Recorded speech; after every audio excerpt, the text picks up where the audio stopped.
जय miss सबैजनालाई। आज हामीले शनिबारको संगतिमा चाहिँ हामी विश्वासी भइसकेपछि किन चाहिँ हामी आत्मिक रूपमा अगाडि बढ्नुपर्ने, किन चाहिँ हाम्रो ग्रोथ आवश्यक छ भन्ने विषयमा हामीले हेरिरहेका थियौँ। अनि साँच्चै नै जसरी हामी येशू ख्रीष्टमा विश्वास गर्छौँ, हामीले नयाँ जीवन पाएका हुन्छौँ। अनि यो नयाँ जीवन पाएपछि अनि हामी अझै अगाडि बढ्नुपर्ने, ख्रीष्टमा उहाँको ज्ञानमा अघि बढ्नुपर्ने, ख्रीष्ट जस्तै हुनुपर्ने चाहिँ हामीलाई त्यो चाहिँ एउटा आज्ञा चाहिँ हामीलाई दिएको छ। अनि हामीले केही पोइन्ट्सहरू हामीले हेरिरहेका थियौँ, किन चाहिँ हामी आत्मिक परिपक्वतामा अगाडि बढ्नुपर्ने भन्ने कुराहरू हामीले हेरिरहेका थियौँ। अनि साँच्चै नै हामीले मुक्ति पाउने येशू ख्रीष्टलाई चिनेर मात्र हामीलाई पुग्दैन। अनि हाम्रो बोलावट भनेको आत्मिक रूपमा अगाडि बढ्ने बोलावट हो। अनि साँच्चै नै हामी चाहिँ आत्मिक रूपमा अगाडि बढ्नुपर्ने हुँदछ भनेर हामीले हेरिरहेका थियौँ। अनि हामीले हेरिरहेका थियौँ। अनि आत्मिक रूपमा अघि बढ्नु, अनि यदि हामी आत्मिक रूपमा अगाडि बढ्छौँ भने चाहिँ हामी अझै ख्रीष्ट जस्तै हुँदै जाँदछौँ। अनि जब हामीले चाहिँ ख्रीष्टलाई चाहिँ हामीले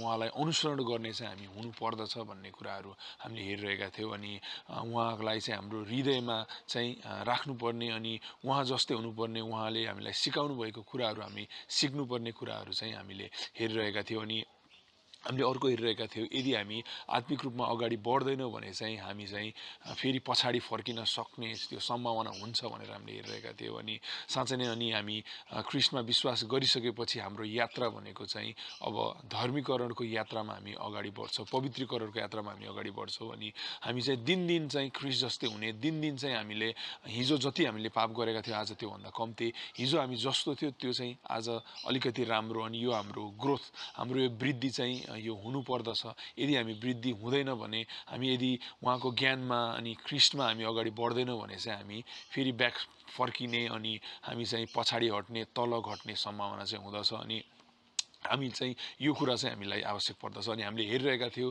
अनि यदि हामी आत्मिक रूपमा अगाडि बढ्यो, यदि हामी ख्रीष्टमा अगाडि बढ्यो भने हामीलाई चाहिँ त्यो शान्ति, आनन्द र जुन उद्देश्यले हामीलाई उहाँले बोलाउनु भएको छ त्यो उद्देश्य चाहिँ हामीले पुरा गर्दछौँ भनेर हामीले हेरिरहेका थियौँ। अनि अर्को कुरा हामीले हेरिरहेका थियौँ, हामी आत्मिक रूपमा अगाडि बढ्यो भने मात्र जुन हामीलाई आज्ञा परमेश्वरले दिनुभएको छ कि जाने, सुसमाचार सुनाउने र उहाँले सिकाउनु भएको कुराहरू अरूलाई सिकाउने, अनि यदि हामी आफू बढ्दैनौँ भने चाहिँ हामीलाई त्यो आज्ञा पालना गर्नलाई चाहिँ गाह्रो हुँदछ भनेर हामीले हेरिरहेका थियौँ। अनि साँच्चै नै यदि हामी आफू परमेश्वरमा अगाडि बढ्दैनौँ, वचनमा, प्रार्थनामा अनि उहाँको विश्वासमा हामी अगाडि बढ्दैनौँ भने चाहिँ हामीद्वारा चाहिँ अरूलाई त्यो कुरा सुनाउने अनि सुसमाचार फैलाउने कुरामा चाहिँ बाधक बन्छ।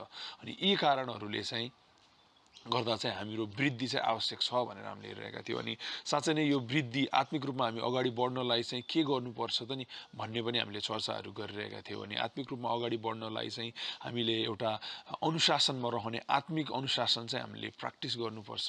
प्रार्थना, बाइबल अध्ययन, अनि सङ्गति, अनि सेवा, यो कुराहरूमा चाहिँ हामी लागिरहनुपर्छ। यो चाहिँ अनुशासित रहेर हामीले दिनदिनको जीवनमा यो कुराहरू फलो गर्नुपर्छ भनेर हेरेका थियौँ। अनि साँच्चै नै हाम्रो वृद्धि हुने हो भने, हामी आत्मिक रूपमा अगाडि बढ्ने हो भने हामीमा आउने परीक्षाहरूलाई चाहिँ हामीले आनन्दको रूप चाहिँ सम्झिनु पर्दछ। अनि यो परीक्षाहरूद्वारा अनि नडगमगाइकन अनि स्थिर रहेर प्रभुमा चाहिँ हामी अगाडि बढ्नुपर्ने कुराहरू हेरिरहेका थियौँ। अनि अर्को कुरा चाहिँ हामीले हेरिरहेका थियौँ, अनि यदि हामी आत्मिक रूपमा अगाडि बढ्ने हो भने हाम्रो जीवनमा हरेक समयमा चाहिँ हामीले ख्रीष्टलाई हेर्नुपर्ने हुँदछ। हाम्रो हरेक चालचलनमा, हाम्रो सोचाइमा, हाम्रो विचारमा, हाम्रो डिसिजन्सहरूमा, हाम्रो रियाक्सन्सहरू, हरेक कुरामा चाहिँ हामीले ख्रीष्टलाई हेरेर अगाडि बढ्नु पर्दछ। अनि अन्तिम कुरा हामीले हेरिरहेका थियौँ, यदि हामी ख्रीष्टमा अगाडि बढ्ने हो भने चाहिँ हामी मण्डलीसँग चाहिँ कनेक्टेड भइरहनुपर्छ। सङ्गति हामीले छुटाउनु हुँदैन, सङ्गति जानुपर्दछ।